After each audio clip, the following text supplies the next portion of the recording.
mahirap kalabanan yung pera.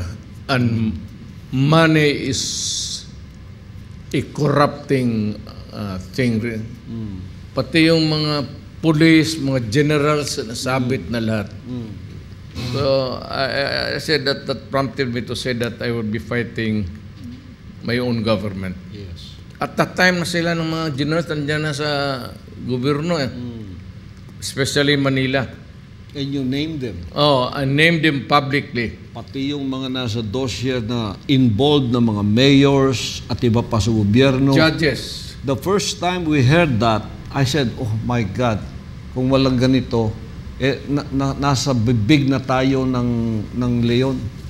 We were in the mouth of destruction and we didn't know it until you came and boldly pinahayag mo.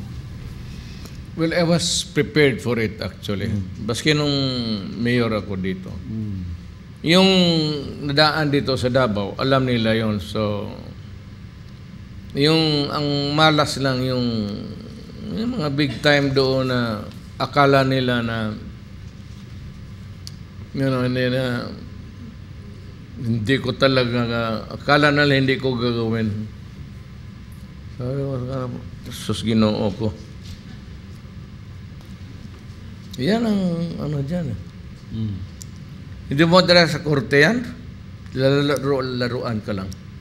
I was a prosecutor, so alam ko ang laro ng mahuli sila. They have money. Mahal ng bond. Oh. Piyansa. Balik na naman. Labas, balik naman negosyo. So walang katapusan talaga. So in the meantime, marami na ang bata nagugunggong. Oh.